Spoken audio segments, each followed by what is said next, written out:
Welcome to CTO Think, a podcast about leadership, product development, and tech decisions between two recovering chief technology officers. Here are your hosts, Don Vandemark and Randy Burgess. Hey, Don. What's going on this week? Okay, so started another side project, although this one's not necessarily a side project. This is more in line with what we need for construction specialties. It may be over engineering a solution, but when we need information from our technicians, we ask them through text message. And if I ask a technician for information, that's a one-on-one information exchange. So if I forget to put the answer in, nobody else in the company has that information. Mm-hmm. So like I said, I may be over engineering it, but I'm going to put in place a central telephone number that all the technicians can text information to. Yeah. Gonna forward that onto Slack, a special channel in our Slack, and then put some slash commands together so that we can respond to those messages as they come in. So I'm in that early phase of project where you end up starting and stopping and restarting about 5 times as you're trying to figure out what packages to use and what direction to go. Yeah. So how are things going there? Fine. I got hired in the fractional CTO role. So nice. That was a nice thing to get to at least get agreed upon the terms of how we would work. I don't know that I will be starting immediately.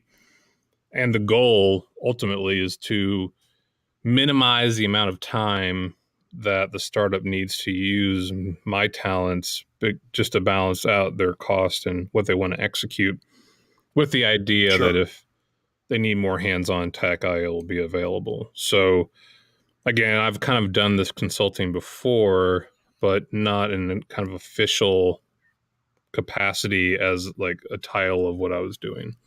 So I landed that and continued work with another client, getting hopefully a revenue generating feature much further closer to launch. And that pretty much consumed most of my week. For this week, I wanted to talk about something that came up in a discussion amongst some previous coworkers of mine. Okay. And we were talking, these are all engineers. Some of them are now in senior management roles. Some of these folks are still straight developers. They're all beyond junior devs at this point. There's maybe one junior dev. He's probably more of a senior now. But the discussion came into where why is there's so few good managers in technology based on what everyone was seeing. And I started talking about the fact that most companies they're pulling people straight out of coding right into management without any true path to like bridge them from one day they're 100% developing and then the next day they're all of a sudden supposed to be project management. And there are companies in Chicago that I know, Innova being one of them, have a very defined path, a fork in the road for every career of an engineer that says, do you want to go along the leadership management path or do you want to go along the engineering path? And the compensation between the two is not largely different. There are certainly more responsibilities along each path, and they are geared still in leadership roles, but not so much, hey, you're a manager, more of you're a senior engineer.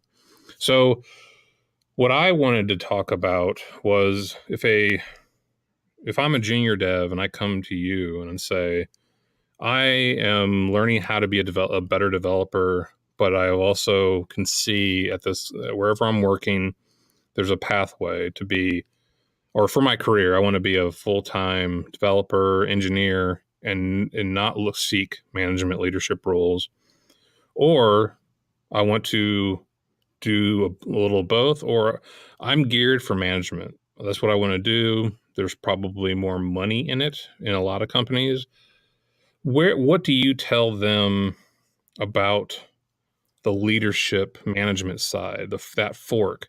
We can talk about focusing on engineering another time, but right now the question that I'm posing to you as a junior dev is, what kind of skill sets, what kind of career choices, what kind of things do I need to learn if I want to go down that leadership path for the CTO or for a technical manager, technical leader type role? I think we've both been down that path. I got into that path back in about 97, 98. Mm-hmm. I was a developer at the time for IBM. And what I was seeing was that I was going to have to keep my technical skills current, and always be catching up to what the latest thing was if I wanted to stay relevant within IBM. Yeah. And I wasn't sure that I was going to be able to do that at the same speed as other developers. As it turned out, I've stayed abreast of everything anyway, so it didn't matter in the end. Yeah. But I'd also come from a business background to some degree. Yes, I got my computer science degree. It was out of the business college. I was always interested in the business side of things, so I always had that interest on top of coding. So that was an easy choice for me. Mm-hmm. What the way that worked out, and then I'll answer some of your questions. The way that worked out was I was put into a role to start writing the processes of how we were doing the work. At the time, our department and our client, our department for our client, I'll put it that way, was going through SEI, CMMI certification. So they gave me the job of gathering all the documents, writing all the processes that we were doing, because that's the first level at that time. That was the first level of CMMI certification, or level 2, I should say. Was, do you have processes and do you follow them? Mm-hmm. They can be horrible processes, but do you have them? So that's what I did. And then I moved into project management and all that. So that was my path. As far as a junior developer looking to get into the leadership path, there's going to be a number of things they have to be looking at. The first one, and I'll say probably the most important one, is they have to make sure they're people relatable. Yes. They don't have to be an extrovert. Yeah. Plenty of introvert leaders. But they do have to be able to relate to other people, have some form of empathy. Yes. And be able to communicate, not extremely well, but effectively. Yep. Be able to communicate with people. Would you, when people ask me, how do you do it? How do you do the leadership role that you, and I guess they're giving me a compliment at the time, but how are you doing this? How are you able to relate to people? Empathy is the key word. That's on my number one point of the list I have. But I always term it as, you have to constantly put yourself in the other person's shoes. And that's in the situation they may be in, how they overall feel about their role, how they feel about working with you. If you can think about someone else, or you being in that person's situation and relate to that, that's what empathy is to me. I want to take that one step further. Okay. Because it sounded like you were talking about empathy towards the people reporting to you. Yeah. And that it also applies to the people above you. Yeah. So managing up, right? Managing up is a part of the job, which is you have to manage the people you report to as well. Now they're not reporting to you, but you have to manage the information they're getting. Yeah. So you have to have empathy for them as well. You have to have empathy for your clients, and you have to have empathy for every person you're in your sphere that you're working with, because your clients could come to you with an unreasonable request, and it's going to be up to you to figure out what's the motivation behind that. Yeah. So empathy is absolutely number one. So you just dove into my second bullet point, which was understanding stakeholders. Because and you did not provide these bullet points to me ahead of time. No, I'm just pointing this out. I did not, but we're all thinking along the same lines. So to build on that, going from empathy to understanding stakeholders, which are maybe the same thing, how do you start to do that? You're at the bottom of the totem pole. How do you start to improve upon the lack of knowledge you have at this point in your career? How do you start to understand and have empathy for all the various stakeholders in your job? You have to understand their motivations. You have to understand what they need. Okay, so your managers have people they're reporting to with metrics they're being judged on. Yeah. If you can help them look good, that makes you more useful, I guess is the best way to put it. It's people stick their nose up at that. People say that's politics. That's kind of the job as well. Yeah. And people might say, well, I want to be myself. Well, to some degree, you give a small portion of that up when you become a leadership. You'll have your own style. You'll have how you're going to do things. Mm-hmm.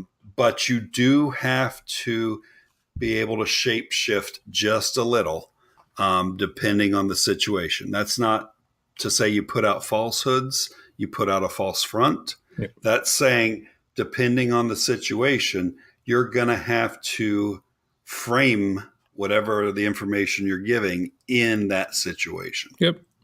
I think the other part to my question is, or I guess let me give you a scenario, because I know this happens to a lot of junior developers no matter what. They are not privy to meetings where certain stakeholders are involved. They may not be involved in any meetings other than their manager they report to. So how does someone that's entering the field of technology start to basically get in front and talking? I mean, to me, talking and meeting and networking with people that are in those roles is the number one way to learn about them, to see, to find out what their motivations are, to find out what their pressures and constraints that are on their particular position. So how do you do that if you are at a company where you're not allowed to even attend those meetings? You're not going out to dinners with the executive team. What's the alternative for someone in that space? The alternative is start with whom you are connected to. You're connected to your development or your development manager. They have their motivations. They have their things. If you prove yourself useful enough to them by helping them achieve their goals, what ends up happening is they've got a big project they have to land for their boss, and they give you a portion of that and make you deliver that. Yeah. And depending on who your manager is, possibly even bring you along to help deliver that part of it. Yep. And that's just part of the process. Is you're constantly working to be responsible for more and more things, for larger pieces of work. Yeah. Not necessarily larger pieces of work that you're doing, just larger in scope, larger in importance pieces of work. You may have only been a part of it, but you're going to report on it now. Um, it it's a little about hustle as well. Yeah. And I don't mean hustling someone as in conning them. I mean hustling like on a basketball court. Yeah. I am not a very athletic person. I wasn't coming out of high school, but we played basketball every day in the basketball court behind our apartment at college. Mm-hmm. I didn't do anything. I couldn't shoot worth a darn, but running around and making myself a general nuisance on defense and running around and grabbing the rebounds, that was what made me useful overall to the team. You're the Dennis Rodman of college backlot basketball is what you're saying. Exactly. I did not do the hair and the tattoo and all that, but for the most part, that was what I did. So again, that was the hustle part of it, though. I put in more work. I worked harder at the things I could do, and that's what I'm driving at here. Is you have skills as a junior developer who wants to grow. You have skills you're good at. Yeah. Really, really focus on those and overachieve on those strong skills. And if you're able to strengthen one of your weaker ones along the way, that's great. I turned from about a 10% shooter to about a 15% shooter by the time it was all done. So I improved even in my shooting. Well, on the key word you just said was hustle. And I want to build on that because I feel like another part of hustle is to get out of, if you're in a job and maybe you're not getting the roles that you need. You're happy you're making money, but in terms of management, there may be a ceiling for whatever reason. And what I would tell someone to hustle in this case is get out of the office. You've got evenings and weekends that you can choose to use in various ways. And so I would say, don't go only and hang out with other engineers. Don't only hang out with other developers. Because I know, thinking back to what I did, I went to meetups that were startups. Like I was not doing a startup, but I went to a meetup called Bootstrappers Breakfast years ago. It was just a bunch of people trying to do startups that all had jobs. So they would meet for coffee at like 7 a.m. in the basement cafeteria of this building and just talk about what they're trying to build. And I was always like the tech person that could give them some advice on that side. But I got to know about the startup mentality from all of those folks before I was ever doing a startup. And that was one group. The other group was something called Product Management Association, PMA, blah, blah, blah. And they were doing meetups at Orbit's office at the time. And they would do these little mini conferences. And I met a bunch of people that worked in big companies that were managing products, meaning they were not developers. They weren't just project managers. They were in charge of a whole feature set or component of a big enterprise kind of product system. And they were talking about how they managed their jobs. And it was eye-opening to me to have talked to all these startup founders and then talking to these product managers at the enterprise level, seeing the things that were very similar, but there's drastically different constraints on both sides. Sure. And then I would say, the thing that I did last year, which is, yes, I've been in the business a while, but teaching a bunch of brand new developers that were completely green to programming was a new audience that I had never expected I would learn that much from. So going to a meetup where you are by far the most senior developer, just because you're not green, you're not like at the very bottom, like where there's girls that code or girl code it, or people that are just learning the basics of HTML, though that is a whole different subset of empathy that you're probably even closer to as a developer. So, and there's so many meetup groups that don't pertain exactly to what you may be doing, or you may say, I don't know anyone in that group, and I don't even want to be a person in that group. But if you go and attend the meetups that have a subject matter that's interesting at all, and then talk to some of the people, they don't care if you are trying to be a photography expert. But what you'll find is that you get to know users that use technology and all of the problems they face. So that's what I would consider a hustle, is getting out of the office that you don't control who they expose you to, who you get to meet. And I'm saying go out there and meet those other people, to meet those people that are stakeholders in other companies. And not with the idea that you're going to get hired by them, with the idea that you're going to meet them and understand more about what they face, constraints, anxieties, what their like biggest problems are, that kind of thing. Right. So I would say in one aspect, it's easier now than it was beginning of the century. Yeah. And I'm going to make it sound like that was eons ago. That those meetups are a lot easier to find. It's a lot easier. There's a much broader variety of meetups out there. I do think this is one of those cases where extroverts have an advantage that introverts have to work through. Yep. I think you're a more extroverted person than I am. But I struggled to get to meetups because of social anxiety. Yeah. But what I ended up doing was I was trying to build a system, again, back to side projects again.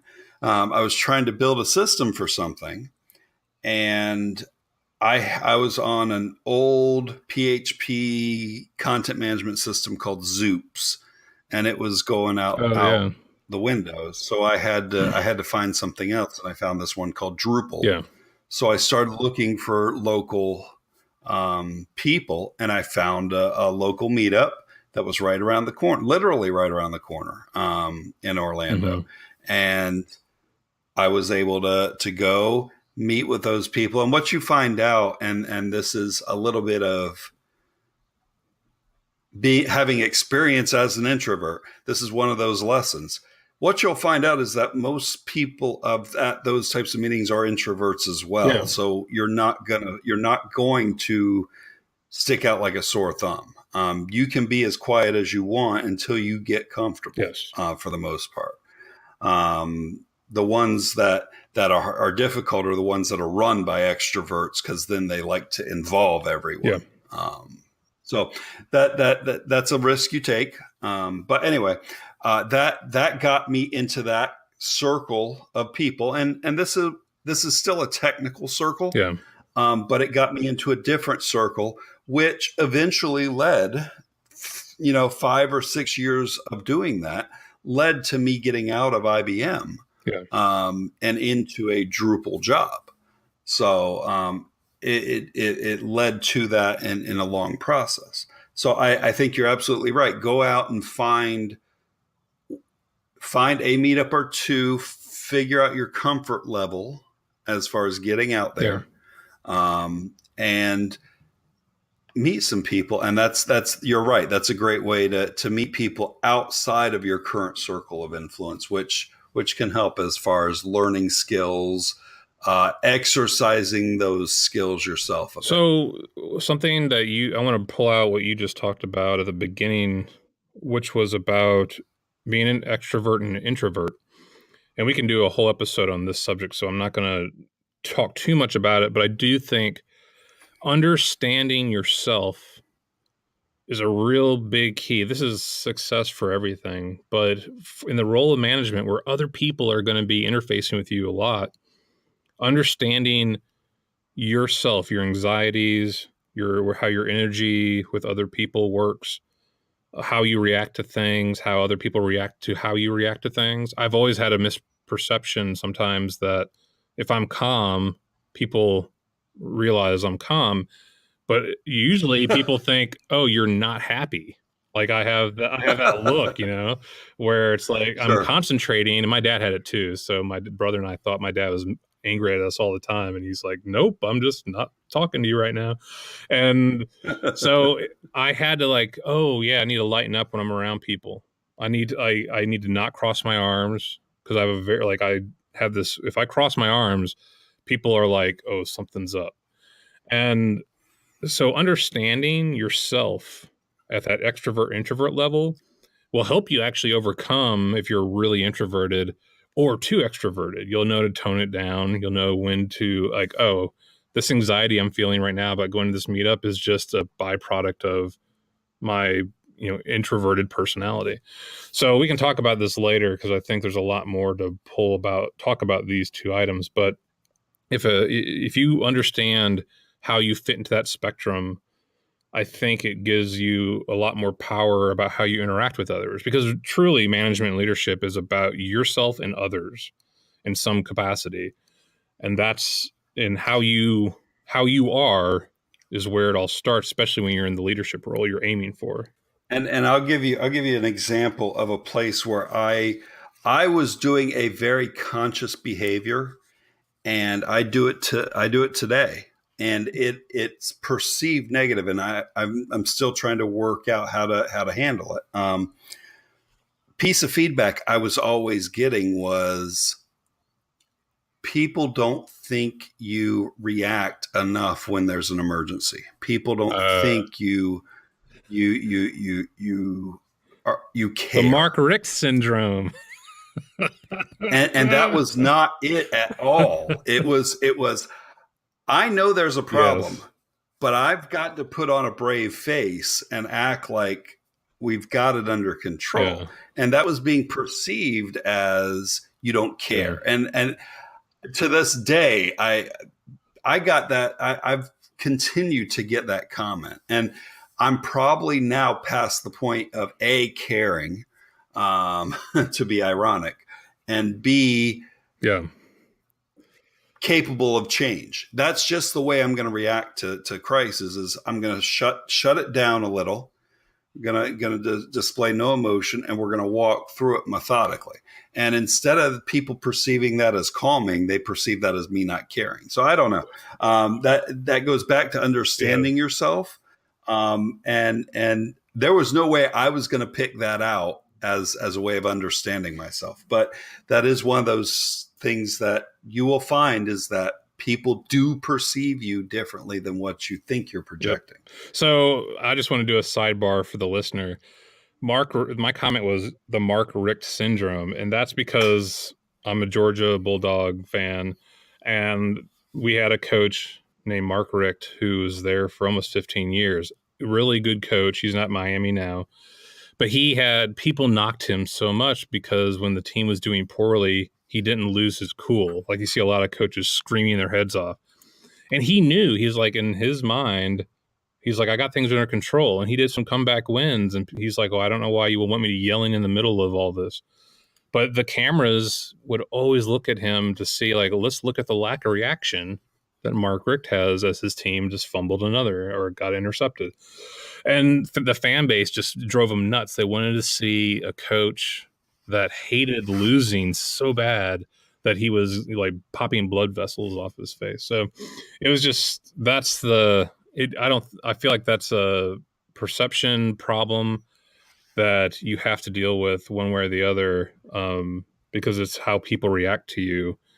And it doesn't have to be you screaming to make to have a reaction or a perception. Sure. So another area that I wanted to kind of bring us into is about the hiring process, because I feel very strongly that technical leaders move up the ladder faster because they have really good people working for them.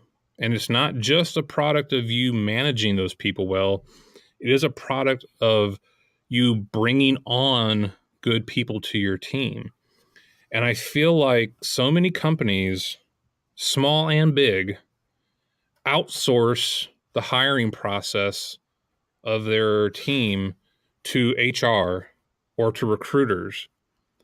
And just like in college football, going back to that reference, recruiting is the lifeblood of your team's talent and productivity, because it all starts there. If you make a humongously bad hire, there's a lot of side effects that will go negative.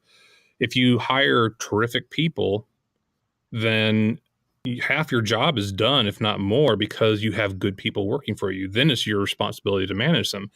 But what I think is left out is that it is upon every person moving up the ladder to know how the hiring process works at the competition, in the marketplace, and at their own company. And then where they have the ability to go out on their own and make choices, be better at it than other companies. But it starts with, Sure. because most people simply get hired. They somehow go through this horrible interview process, usually horrible, and then they get hired and they don't think about it again until they have to do it again. And Right. I think it is upon every leader to say, I understand how whatever market I'm in, wherever I'm hiring for, understand how that process works, what it costs to get the best people, what it costs to get the middle average, and how you will inevitably hire the worst so you avoid those practices. And that means talking to recruiters, talking to recruiters about how they go about their work, how they filter people, and then seeing how your company is evolving with how they bring people into interviews and what they're looking for. So if there was any one we talked a lot about interpersonal, emotional type of things that someone should look for, but I do strongly feel that someone that's wanting to go up the fork of leadership needs to understand that finding good people will set the tone for your teams, and it is imperative on you to be the leader of that, not some other person that's just going to bring you talent and you hope that they know what they're doing. Yeah, and this ties directly to what we were talking about previously about going to meetups, meeting other people. Yeah. It expands your network. It expands your knowledge of how other companies, what the culture of other companies are, because you'll get into these meetups and you may end up starting to talk to someone and you'll find out that they run their company completely differently than your company is run. So you start to expand your vision of how companies are run. Because if you're a junior developer, you've probably only been in a couple. So, and they may have been similar personalities and you don't realize that there's lots of different ways companies are run. Yeah. And there's lots of different personalities people have, and if you don't expand your network of people, you won't necessarily pick up on that, because companies tend to hire like personalities. Oh, totally. It doesn't always happen. Yeah, but I would say that's way more prevalent than anyone wants to admit. Sure. And that's my point is, if you've only worked for one or two companies, you've only seen one collection of similar personalities. You won't realize there's plenty others out there, even within the technical space. Now you may have social interactions as well with other people, and that helps. But just within the technical space, you'll understand there's different personalities there as well. Yep. So there's two other areas that I think are too broad to talk about now with our time, but it's basically, I would say the other areas I would recommend someone start to focus on is project management for developers and then project management for managers, because I feel like they are distinctly two different things. And we talked about this last week a little bit, where we discussed the differences between open office collaboration, communication, and Slack and others. And I think that the way that a project is run at the developer level is much different than what a manager who's overseeing a lot more going on how like the difference is there. But I want to say that to a different episode. But it's a topic that is really important for developers to not just understand how project management relates to them as an engineer, understand how it relates to what a manager has to look for. And then then along the hiring process and an extension of that is training and teaching, because like in a labor market that technology is in right now, which is a very tight labor market, the best talent has already been picked up for a large part, and companies are doing their best to retain those folks, which makes it really much harder for companies that need to grow to find good talent. There are lots of junior devs out there, people that need to learn and be pushed along. And training and teaching, while they are not easy, is a very doable thing for companies to do, to invest in the community, but to invest in their own team. But I've got coming soon.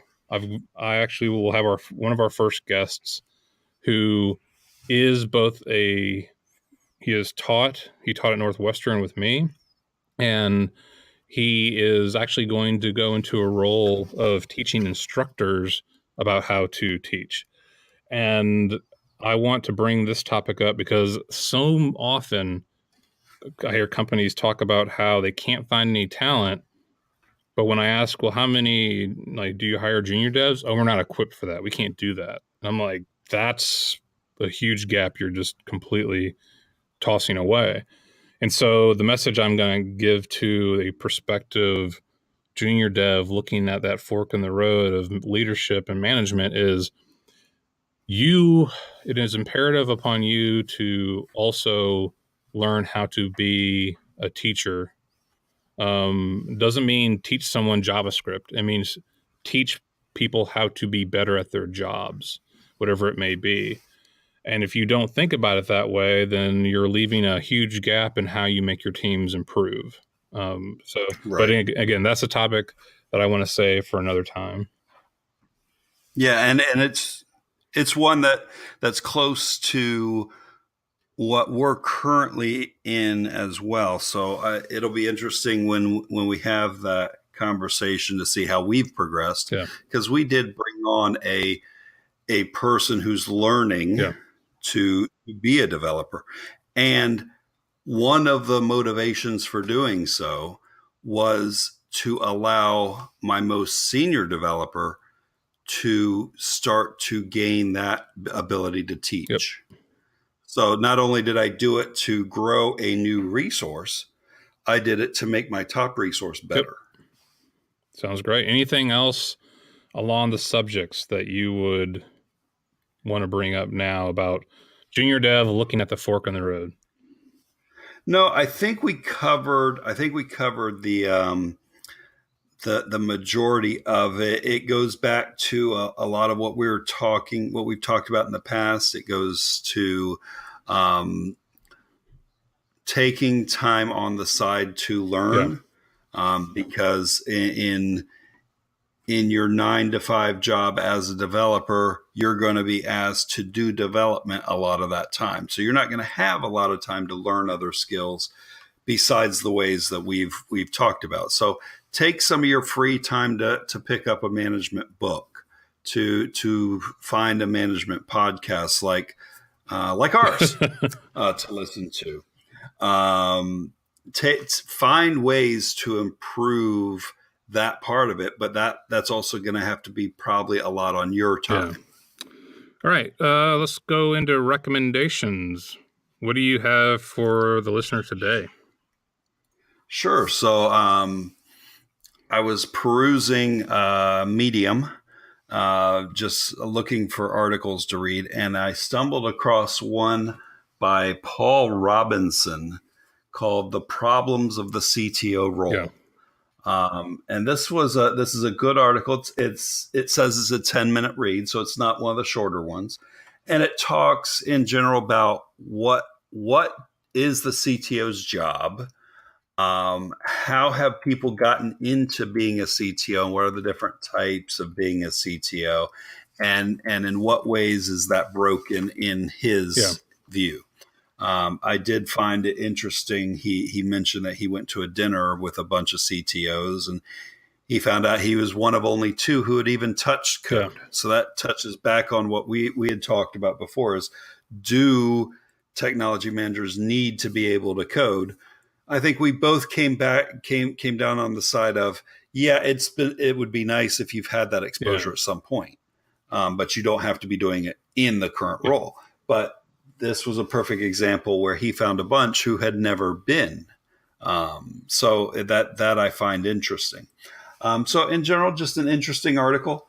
And there's some advice in there for hiring or becoming a CTO as well. Yep.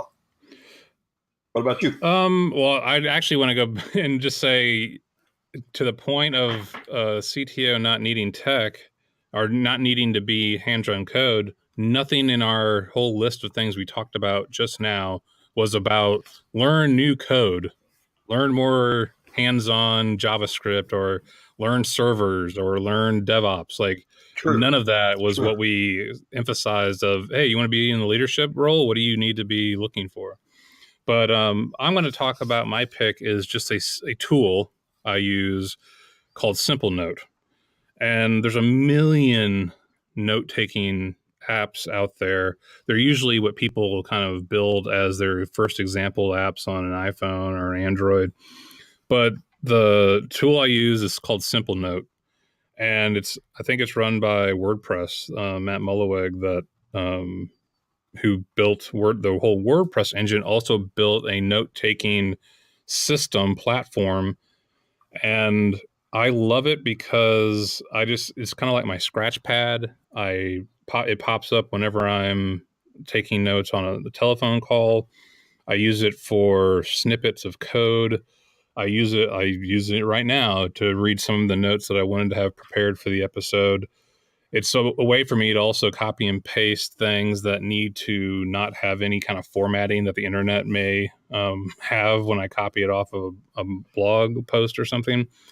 And it allows me to look at it on my iPhone, or you could do Android. There's a number of desktop apps that are custom built that interact with the Simple Note platform. And you can also easily share with other people just by attaching their email address as a tag. So I think it's free. I would actually pay somebody for it if I had a way, because I think it's a tremendously useful service that is run by a great company. And I've used all sorts of note-taking apps over all the years. And Simple Note has been what I've used for the past 5, and it's free and works well. To me, it's better than Evernote, even though Evernote has 10 times more features. I just feel like what I need out of a note-taking app is what Simple Note does. So that's my pick for the week. Nice. Very nice. Very nice. All right. So good conversation. We'll talk next week. That sounds good. See you then. Thanks for listening to the CTO Think podcast. Show notes and previous episodes can be found on our website at ctothink.com. Reviews on Apple iTunes are always appreciated and help promote the show.